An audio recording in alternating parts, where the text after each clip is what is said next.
యేసు ప్రభు కానా వివాహంలోకి అంటే వివాహంలోకి వెళ్ళినప్పుడు అక్కడ అయిపోయింది అనే మాట వినపడ్డదట. అయిపోయింది అనే మాట వినపడ్డదట. ఏమైపోయిందట?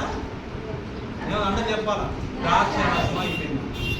మన జీవితంలో మనం కొన్ని అనుకోవచ్చు, నేను యేసు ప్రభుని నమ్మాను కదా, యేసు ప్రభు నా తోడున్నాడు కదా, యేసు ప్రభు మేము సంవత్సరాలుగా మేము తల్లిదండ్రుల కాంచి మేము వస్తున్నాం కదా, మాకు ఏ కొదువు ఉండదు అని మీరు అనుకోవచ్చు. కానీ అది తప్పు. యేసు ప్రభుని నేను అంగీకరించిన తర్వాత కూడా నాకు కొన్ని అవసరతలు వస్తాయి, కానీ ఆ అవసరతలను కూడా దేవుడు తీర్చేవాడు.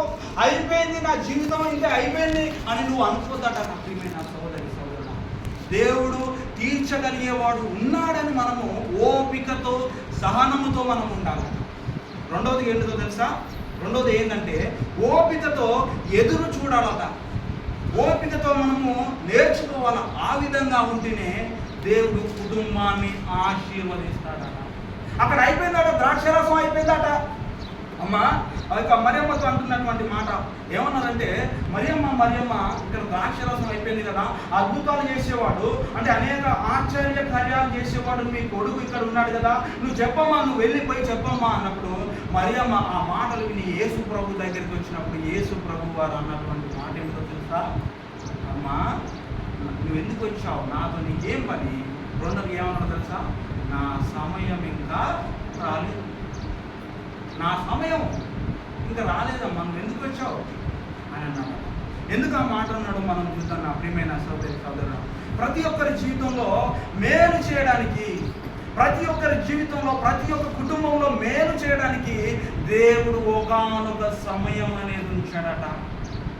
మనకు ఏం కావాలంటే ఓపిక కావాలి. ద్రాక్షరసం అయిపోయిందని అక్కడ అరుస్తున్నాడు. మన జీవితంలో అయిపోయింది, నా జీవితం అయిపోయింది, మేము తాత ముత్తాతల నుంచి యేసు ప్రభువుని నమ్ముకున్నాం, మేము అది చేస్తాం, మేము ఇది చేస్తాం అంటుంటాం. కానీ దేవుని కొరకు మనము ఎదురు చూడాలి. దేవుని మన కుటుంబంలో మొదటిగా ఆహ్వానించిన తర్వాత మన కార్యాలు చేయడానికి కూడా దేవుడు ఒక సమయాన్ని ఇస్తాడు. రెండవదిగా కాబట్టి మనము సహనంతో ఓపికతో ఉండాలని దేవుని యొక్క వాక్యం మనందరితో మాట్లాడుతుంది. అందుకనే ప్రసంగి గ్రంథము 3వ అధ్యాయం 1వ వచనం మనం చూద్దాం.